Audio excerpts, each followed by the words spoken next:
We're back, baby! Welcome to another Bookmas video. Today we're going to be doing our end of the year tag, which I always look forward to this one or the mid-year tag because I love just reflecting on my reads and really processing, you know, what was good, what was not so good, and what was all right. We have a couple of questions that we're gonna talk about, we're gonna try to get through, and there's quite a few, so bear with me. Question number one is my favorite 2024 read, and now honestly this wasn't that hard for me to decide because I've been yapping about it all year long. The Great Alone by Miss Kristen Hanna. This book changed me, and it's so funny because I read it in February and still I don't think anything really topped this. I just believe, in my opinion, it had everything from amazing characters, depth of characters. The themes that were talked about were like pretty big, sometimes taboo. The setting is immaculate. It is such an atmospheric read, which I've talked about time and time again, so I don't want to go too into it because again, I've talked about it all year long and I've raved. But I do want to mention this is a book that I could easily see myself rereading, even though it's pretty long. I mean, I don't know if you can really tell, but it's over 500 pages long and it's like, you know, pretty thick. But with that being said, this took me maybe 2-3 days to read because it's just that gripping. The storytelling is some of Kristen Hanna's best. For me now, it's just a comfort book. I absolutely loved the main character, Lenny. She has, you know, these family problems that she's trying to deal with. And then in conjunction with that, her dad moves her entire family, her entire comfort circle to Alaska, like the wilderness of Alaska. So it's just the journey of her trying to acclimate, trying to find friends, community, while still dealing with some of the really heavy things that are going on at home. So if you have not read this one and you've read Kristen Hanna before, you have to read it. And then if you've never read a Kristen Hanna book, then I absolutely recommend this one. This was my first and it's still my favorite by her. Most disappointing read of the year I don't own, and it was The Ministry of Time. I just did not vibe with it. I did listen to it via audiobook, so I don't know if that has anything to do with it, but honestly, I just found it sort of boring in a sense, but also like the premise is so interesting. It's about like time travel and like there's just of a romance subplot in the premise. So it sounds really interesting, but it just fell a little flat. Like, I don't know, I think it was just the author's like writing and style that I didn't personally vibe with. It just wasn't one of my personal favorites. So probably that's why I would pass on any of her future reads because I just feel like we just don't match up. And that, I feel like, unfortunately just made the characters and the book itself feel a little bland for me. So I will say it was the most disappointing read because it was so hyped up. I saw a lot of people rave about it, give it 5 stars, and obviously every book is subjective. It is, you know, our own personal experiences that make books great. It was just disappointing for me. Number 3, a book or a series that you wish you got into. Now, I'm gonna be honest and say Harry Potter. I actually had really big ambitions to read this book in like the fall/winter time because I feel like those are the vibes that I get from seeing like the aesthetic of it. And I think I've seen like 1 or 2 movies when they were coming out in the theater when I was younger. So it's been a really long time since I've really like even checked back into that world.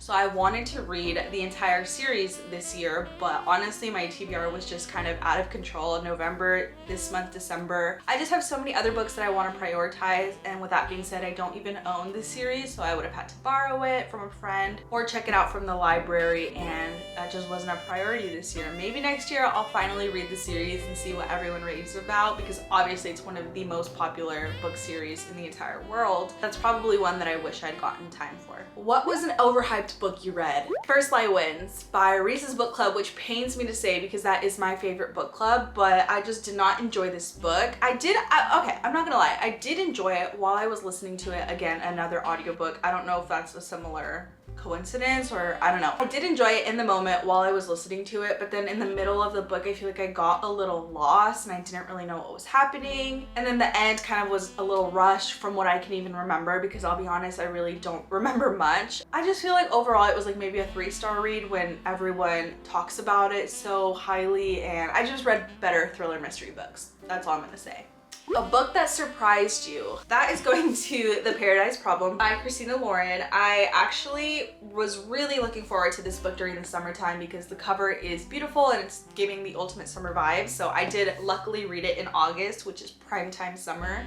And I've only read one other Christina Lauren book, which was Love in Other Words, which is one of my favorite books ever. So I was looking forward to this. I had heard that I think The Unhoneymooners wasn't that great. I never read that, but that was just kind of the reputation that I was like thinking of when I was like thinking of this book, because it has like similar premise and like they're both summer vacation books. But I still went into this book with an open mind, and I'm just gonna say by the end of it, like, I wanted to rate it more than 4 stars. I think I rated it like 4.25 or something, because it was just that good. Like, it was super funny. The main character, Anna, she was just so funny. Her banter with her partner in the book, the actual premise is sort of outlandish. It's like a marriage for convenience scheme. There's like a really, really wealthy family who's like kind of mean, and they go on this tropical vacation. So it had all the perfect elements for a fun summer vacation read. And then I just remember once I finished it, I was very, very satisfied. I was like, wow, like this surprised me. I did not think I would like it as much as I did, and I had such a fun time reading this. My favorite book couple this year, now I think for me this is an easy peasy choice. Daisy and Christian from Daisy Hates. I absolutely fell in love with them. I think they're so adorable. Their story is just so like crazy. I don't even know how to explain it. I don't know why they stood out to me the most, but I think it's my love for Daisy as a character, and then Christian, I really feel for him as well, and his growth and his own journey with love has been something. But yeah, I think they're my favorite characters, or my favorite romance couple for sure. I just think they're so unique. I will say I wanted to make a quick honorable mention to Lana and Cal from this book, because they definitely surprised me and I still think about them to this day. Favorite main characters of the year. I think it's favorite main character, but I mean, I already talked about Daisy Hates, who I think hands down favorite character. She's smart, she's vulnerable, she's tough. Just sounds like the perfect person to want to hang around, even though she's incredibly dangerous and comes from a really sketchy family. She's still just that girl. With her not counting, obviously this is my number one choice. I have a few others. So I'm actually going to mention Rose Calloway, which is kind of surprising for me, because when I went into this Addicted series, I just kind of figured Lo and Lauren, what is wrong with me? Lo and Lily, main characters, everyone else side character, found family, great. I never ever expected to actually really, really love this book. This is, I think, like the 4th book or 3rd.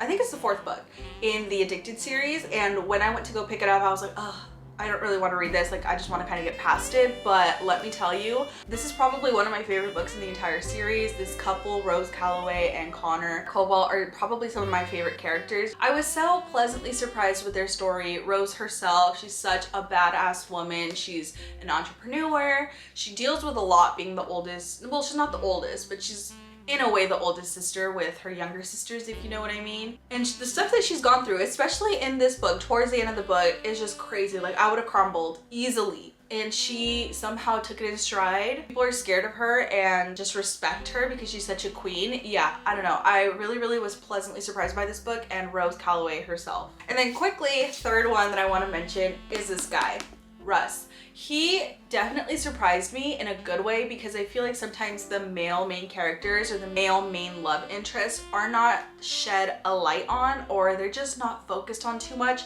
This book, I think Hannah Grace did an amazing job of sharing the spotlight between our two main characters. If anything, I think he got a little bit more of a spotlight, and that just made me fall in love with him. I thought he was so vulnerable, he was so sweet, he had this depth to him, he had these traumas that he was trying to overcome, and yeah, he just kind of won me over, and I was really, really rooting for this couple. He was probably most of the reason why I ended up rating this 5 stars, because I could actually really root and stand behind the male main character, which sometimes it's all about the girl.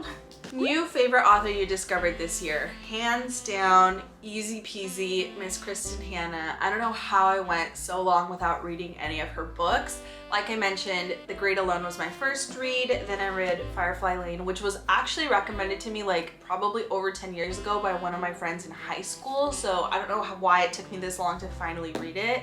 And then of course, this prized possession, The Nightingale. These books, top tier. I still think about them to this day. They definitely will leave an imprint on you, which as a reader, what more can you ask for? I don't even know, like looking forward, like who is going to be Kristen Hanna as the new best author for me? Like, I just don't know. She's such a good author. The longest book that you read would be this book, A Little Life by Hanya Yanagihara. This book is it's about 800 pages. Yeah, a little bit over 800 pages, so it's pretty long. It is a nice, really floppy paperback, which I love that. Other than that, this book is pure heartbreak. It is really, really special in the sense that the friendships and the relationships that are covered and discussed in this book are really just one of a kind. But I will never recommend this book outright to just anyone. I would just say read the premise, check the trigger warnings. If you're still then interested, then go ahead and read it. Like, it is such a good book that it deserves to be read. But I just wouldn't recommend it to someone like point blank, not really knowing what they're going through, because this is a really tough read, as I'm sure a lot of people say. And I know even just saying that, it's gonna pique a lot of people's interest. This was the longest book I read this year. The shortest book that I read this year was Lucky. And yeah, it's really short. It's probably somewhere around 200, a little bit over 200 pages. And this was a Reese's Book Club pick, and I read it because I just had it like in my house, and so I was like, oh, I've had this for a while, let me read it. I did really enjoy this. It was such a fun adventure. It's kind of about this girl who grows up with her dad being kind of like a con man, and so once she's older, she goes on this really big heist and something goes wrong. She kind of gets in trouble and is trying to like hide away from law enforcement, and it's dual POV or dual timeline. It's her own POV, but in two different timelines. Once when she was younger, growing up with her father, and then once when she's older, kind of in the middle of this mess. And the two timelines do end up converging, and it was such a journey. It was just so entertaining, and it's super short, so I definitely recommend this book. This is also just got picked up to be a TV show, I think, so I'm definitely going to be reading it because I just remember when I did read it, I figured this could be a TV show. It was just such an adventure.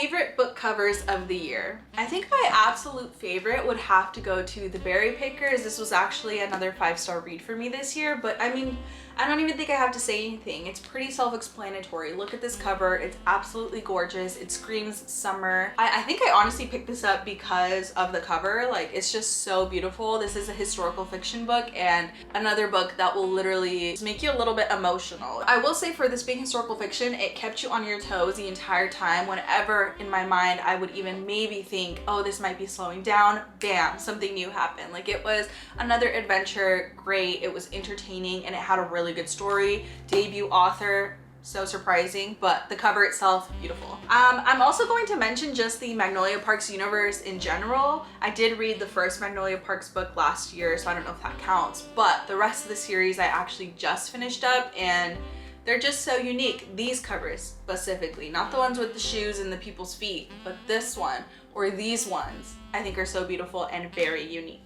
One more cover that I thought was just absolutely beautiful this year was God of the Woods. I think it's just chef's kiss. The little pink slime coming down is so intriguing. I think that little pink slime is what changed the game. Like, if it didn't have that, it would have just looked kind of like any other regular cover, but the little pink slime, whoever came up with that, you did good. A book you haven't stopped thinking about. Again, I have two, but quickly, The Final Offer by Miss Lauren Asher. Again, I think the book couple and the actual romance was probably one of my favorites this year. This is also the third book in a series, so I definitely recommend continuing the series if you haven't, because I think this couple, the last one, is the best one in my opinion. And then a second book is Firefly Lane by Kristen Hanna. This book is mostly about friendship, motherhood, womanhood. It's two female best friends, and it's literally just their journey throughout like middle school or high school till their adult age, and it's just very impactful, and I recommend it to any woman out there, or anybody really. You could read this and find something to take away from it.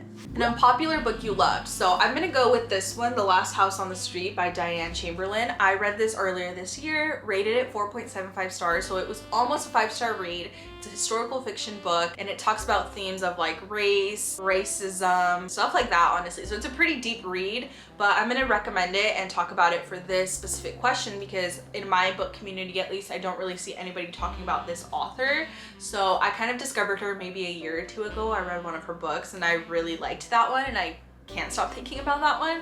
So this year I decided to look her up again, and this one seemed very intriguing. So I bought it, read it, 4.75 stars. Lowest rated on Goodreads and highest rated on Goodreads. The highest rated on Goodreads for me that I read this year was The Nightingale. I absolutely agree. Again, Kristen Hanna, this is a World War II historical fiction about two sisters. So basically the culmination of all her other themes, you know, sisterhood is so powerful. This is about courageous women during World War II, when I feel like most stories and voices are given to men. So I think that's why this book is really, really special, because it kind of sheds a light on a woman's experience during this and just how courageous, if not more, they were during this time. So absolutely recommend it. I can definitely see why it's the highest rated.